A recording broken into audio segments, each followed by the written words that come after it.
a questão de Santa Teresinha, para mim foi um pouco um mistério, um caminho de Deus, porque a minha avó materna era muito devota a Santa Teresinha e ela deu a minha mãe, né, como afilhada de Santa Teresinha. Se tinha esse costume antigamente, né, que a criança nascia, tinha padrinhos aqui na Terra, mas tinha padrinhos também lá no céu.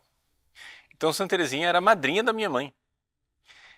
E eu cresci num ambiente onde Santa Teresinha era uma santa que eu conhecia muito pouco, mas nunca me atraiu enormemente. E o que acontece é que, olhando para trás, eu vejo que Santa Teresinha me perseguiu, como que a vida inteira, né?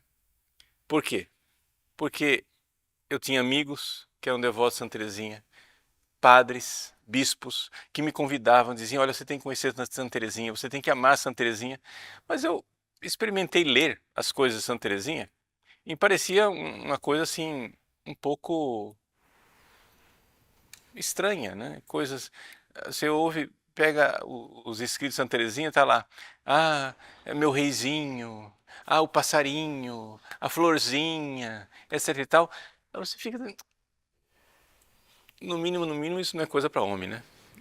Ou seja, negócio assim meio efeminado, para não dizer muito de mau gosto, né, digamos assim, porque os gostos literários de Santa Teresinha são muito da sua época, final do século XIX, etc., da pequena burguesia francesa do século XIX. Então o que acontece? Santa Teresinha me perseguia, por assim dizer, né? Mas eu abominava Santa Teresinha. Até que com 5 anos de padre, em 1997, era o centenário da morte de Santa Teresinha.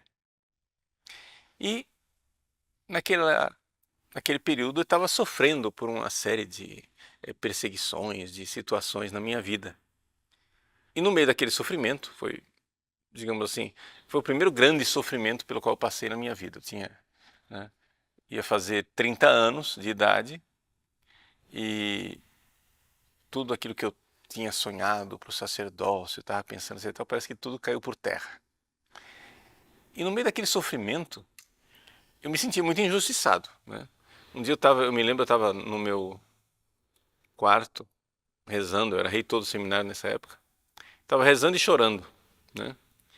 E eu perguntava para Deus, meu Deus, por que isso, por que isso? Por que isso? Por que está acontecendo isso? Por que eu estou sofrendo assim? Por que eu estou carregando essa cruz? Por que eu estou fazendo tudo certo? Eu sou um bom padre, eu cumpro as leis canônicas, eu rezo a liturgia das horas, eu celebro minha missa direitinho, eu prego tudo conforme o catecismo. Por que é que eu estou sofrendo? Aí eu me lembrei que eu tinha recebido uma rosa vermelha. Aí eu perguntei, meu Deus, o que é essa rosa? E abri a Bíblia. Naquele momento de oração que eu estava lá chorando, perguntando, meu Deus, por que isso, por que aquilo? Quando eu abri a Bíblia, deu no livro do Eclesiástico. Filhos santos, florescei como uma roseira plantada na beira da água. Não se pergunte por que isso nem por que aquilo. Para Deus, tudo tem sua explicação a seu tempo. Opa, mais objetivo que isso, impossível, né? E aí, eu muito assim, né? Padre é um bichinho meio cético, né? Aí eu fui ver na Bíblia. Quantas vezes aparece a palavra rosa? Em todo o Novo Testamento não aparece a palavra rosa. No Antigo Testamento aparece 7 vezes, mas somente nos pouquíssimos livros gregos, né, do Antigo Testamento, daqueles livros que foram escritos em grego. Desses poucos livros gregos, né, a maior parte das citações estão no Eclesiástico. Ou seja, a possibilidade de eu abrir a Bíblia e cair numa palavra rosa, né, é um negócio impossível, né? Então, e no texto original grego, florescei como a rosa plantada na beira da água, né? Eu disse, bom, acho que Deus está querendo me falar alguma coisa. E naqueles dias, então, logo depois que eu recebi essa rosa e abri essa palavra, eu estava rezando com umas senhoras e partilhei. Essas senhoras disseram: não, Padre, rosa é departamento Santa Terezinha. Santa Terezinha que é a dona das rosas. O senhor vai fazer uma novena em agradecimento a ela. Né? Elas rezaram comigo e uma delas, né, a renovação carismática, disse: olha, estou tendo uma visualização do senhor andando em espinhos, mas Nossa Senhora não permite que esses espinhos furem o senhor, mas de repente nos seus pés aparece um buquê de rosas brancas. Como padre cético, né, eu cheguei e disse assim: essa senhora é muito fantasiosa, né? Porque eu tinha falado para ela do sofrimento. Ela falou: ah, você está andando nos espinhos. E eu tinha falado de rosa para ela, mas a rosa que ela viu era branca. Eu recebi uma rosa vermelha. Eu não tinha falado a cor da rosa. Eu disse: o negócio é invenção da cabeça dela. Era uma sexta-feira, dia 31 de janeiro, dia de São João Bosco. Naquele mesmo dia à noite, eu preparando para celebrar a missa na catedral, estava rezando a liturgia das horas antes da missa. Quando terminei de rezar, vésperas, eu lembrei: ah, tem a novena de Santa Teresinha, né? Peguei a novenazinha em italiano que a senhora me deu, fiz a novena sem muita devoção, porque Santa Teresinha fiz mais por obrigação, vai que, né? Desencargo de consciência, vai que tem Santa Teresinha mesmo na história, né? Quando eu terminei a novena, que eu coloquei na liturgia das horas e fechei o livro, pela porta do meu escritório entra uma menina com uma rosa branca. Aí eu fiquei impressionado. Santa Teresinha está me perseguindo. E naquele ano, então, foi o Dia Mundial da Juventude em Paris. E eu fazia parte da comissão de organizadores do Dia Mundial da Juventude no Vaticano. Então eu ia lá, ficávamos um mês e meio, 2 meses, preparando a preparação imediata do Dia Mundial da Juventude. E nessas preparações imediatas, nós fomos assistir uma palestra do bispo auxiliar de Lisieux, Monsenhor Guy Gauchet, a respeito de Santa Teresinha. E ele então me mostrou a genialidade espiritual de Santa Teresinha, que debaixo daquele cúmulo de mau gosto, de passarinhos, de reizinhos, de florzinhas, de não sei o que e tal, havia um gênio espiritual. Aí eu fiquei apaixonado por Santa Teresinha. E ali começou minha vida com Santa Teresinha. Uma novena atrás da outra, uma novena atrás da outra, uma novena atrás da outra, até que eu perguntei para Santa Teresinha: mas Santa Teresinha, será que é isso mesmo, né? Que Deus quer de mim, que eu faça essas novenas, né? Então eu peguei um livro sobre Santa Teresinha, de Monsenhor Pedro Teixeira Cavalcante, né? Tinha sido publicado Santa Teresinha em Gotas. Depois foi publicado pela minha biblioteca católica, Ensinamentos de Santa Teresinha, né? E eu abri e perguntei para ela: Santa Teresinha, é isso mesmo que a senhora quer? Porque eu tinha ouvido falar que Santa Teresinha aparecia para um seminarista redentorista lá no Vietnã, tinha aparecido para um seminarista redentorista no Vietnã e que falava com ele. Disse: bom, a senhora fala com ele, então pode falar comigo também, né? Então peguei e abri o livrinho lá, Santa Teresinha em Gota. E aí veio a passagem de uma carta dela para o padre Adolfo Roland, em que ela dizia: o meu sonho era ter um irmão que fosse padre e que se lembrasse de mim todos os dias no altar.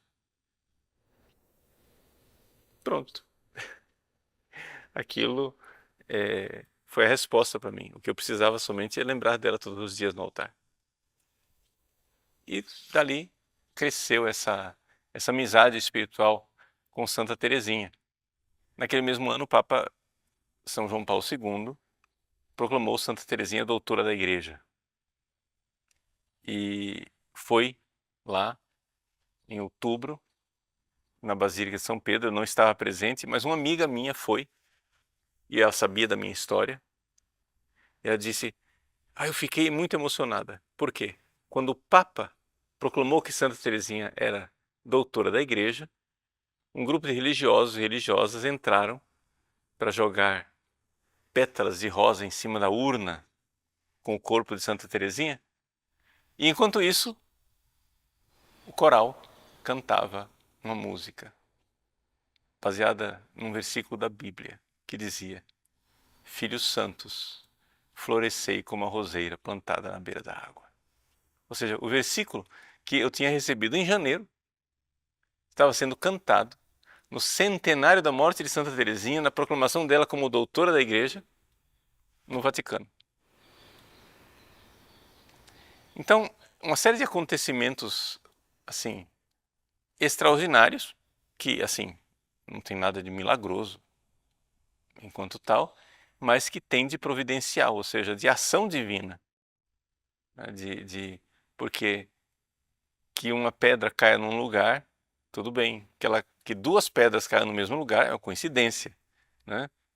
Que três pedras caiam no mesmo lugar, cara, o negócio aqui está fenomenal. Mas que de repente uma série de acontecimentos, todos no mesmo ano, apontem na mesma direção, ali tem uma inteligência. Ali tem alguém que está dirigindo aqueles acontecimentos. E a providência divina e Santa Teresinha. Com essa entrada de Santa Teresinha na minha vida, então eu quis satisfazer um dos sonhos de Santa Teresinha, que era ter um irmão que fosse missionário. E uma das paróquias aqui da nossa diocese, a paróquia mais pobre que nós temos, e mais com cara assim de missionário, porque é uma paróquia no Pantanal, Mato Grossense, a paróquia Nossa Senhora das Dores, em Barão do Melgaço, estava vacante. Eu era reitor do seminário, o bispo não tinha nenhum padre para colocar lá. Eu telefonei para Dom Bonifácio. Disse para ele: Dom Bonifácio, eu estou à disposição. Você está brincando? Não, o senhor pode me nomear pároco de lá. Eu não vou poder morar lá, mas todo final de semana eu vou. E então, a partir de 1998, durante 11 anos, eu fui pároco da paróquia Nossa Senhora das Dores, em Barão do Melgaço. Tinha que sair daqui, atravessar não sei quantos quilômetros, na lama, na poeira, etc. Descer rio abaixo, de barco. Né? Eles chamam aqui no Pantanal, chamam o barquinho que tem o motor de popa de avoadeira, né? Porque quando liga o motor de popa, levanta a parte da frente, aí avoa. E então, o sonho de Teresinha de ter um irmão que fosse padre e missionário. Né? Foi um pouco esse o início de uma amizade. Né? Uma amizade que estava já determinada por Deus. Uma das coisas que aquele bispo, Monsenhor Guy Gaucher, disse na conferência em que ele apresentou a genialidade de Teresinha, ele disse o seguinte: Santa Teresinha é uma mulher cabeçuda, ela escolhe seus amigos. E ela insiste até que os alcança. Então, foi isso que aconteceu comigo. Aparentemente, né, Santa Teresinha, na sua simplicidade de menina que, né, não fez universidade, não estudou, não tinha diplomas, né, homeschooler, né, estudou em casa, né, teve uma breve passagem na escola das beneditinas, que foi um período muito traumático da vida dela, mas a formação dela foi toda em casa, com a família. E o Padre Paulo Ricardo, que está sempre estudando, intelectual, isso e aquilo. Parece uma coisa meio contraditória, mas se você for ver no fundo, é a mesma realidade. Por quê? Porque Teresinha saiu do mundo, digamos assim, dos sentimentos para enxergar a verdade profunda do nosso relacionamento com Deus. Foi isso que Deus fez com ela no milagre do Natal. Né? Ela, que estava cega, digamos assim, por causa de suas paixões desordenadas, de repente Deus ordena as paixões e ela começa a enxergar. começa a ver as coisas, né? E esse ver as coisas é, na realidade, no fundo, o ver a partir desse mestre interior que é Cristo. Isso Santa Teresinha. Por outro lado, uma pessoa que estuda, um verdadeiro estudioso de teologia e de filosofia, se você realmente está estudando, aquilo tem a ver com a sua vida. E você não vai conseguir ver nada e enxergar nada se você não tiver a simplicidade das crianças. Se não fores como crianças, não entrarei no reino dos céus. Então, quem que é um doutor na igreja? Um doutor é aquele que está disposto a aprender com o mestre. Aquele que está disposto a se fazer criança. Ou seja, pense bem, não tem outro caminho. Ninguém vai ser sábio e descobrir tudo sozinho. Isso não existe. Se alguém é sábio, é porque um dia ele foi humilde o suficiente, criança o suficiente para aprender com alguém que sabia mais. Essa docilidade. Então, o ser criança de Santa Teresinha, não é? É, na realidade, o único caminho de se alcançar a verdadeira sabedoria. E duas coisas que parecem dois caminhos tão diferentes, na realidade, se encontram na única verdade. Bom, a Novena das Rosas surgiu um pouco da devoção popular. Houve um padre que resolveu fazer uma oração em que se desse a Deus glória pelos 24 anos de Teresinha aqui na Terra. Então, 24 glórias ao Pai, ao Filho e ao Espírito Santo, para agradecer a Deus os 24 anos de Santa Teresinha aqui na Terra. E fazer isso durante 9 dias, porque as novenas são uma cultura da Igreja Católica, né? Desde a novena de Pentecostes, ou seja, quando Jesus subiu aos céus e durante 9 dias Nossa Senhora com os apóstolos no cenáculo pediram o Espírito Santo, a Igreja viu que os grandes dons ela recebe com 9 dias de oração, né? Então, se começou a fazer essa coisa. E então, a própria experiência popular começou a notar que Santa Teresinha dava sinais. E o sinal que geralmente acompanha o sim, você vai receber a graça que você está pedindo, é uma rosa. Então, durante 9 dias, fazer esses 24 glórias ao Pai, em honra dos 24 anos de Santa Teresinha aqui na Terra, e pediram a graça. Muitas vezes vem o sinal da rosa, como um sinal de que a graça foi concedida. Mas é simplesmente uma experiência popular, não há nenhum dogma com relação a isso e nenhuma garantia de que as coisas sejam de fato sempre assim. Eu, embora conhecesse Santa Teresinha, tivesse essa paixão por Santa Teresinha, nunca me preocupei de ir a Lisieux. Por quê? Porque, na verdade, quando Santa Teresinha me cativou, ela veio até mim. Lá no Dia Mundial da Juventude, em 1997, quando o bispo auxiliar de Lisieux, Monsieur Guy Gaucher, disse que Santa Teresinha era esse gênio espiritual, aí eu depois falei, nossa, que chato, eu não vou conseguir ir a Lisieux, porque agora a programação, o Papa já está na cidade, a gente tem as coisas para fazer e logo depois eu tenho que ir com a equipe do Vaticano voltar para Roma. Aí o bispo disse, não, você não precisa ir a Lisieux, Santa Teresinha veio a Paris. A urna com todo o corpo de Santa Teresinha foi trazida para Paris e estava lá na igreja de Santa Maria da Vitória. Então eu fui lá, né?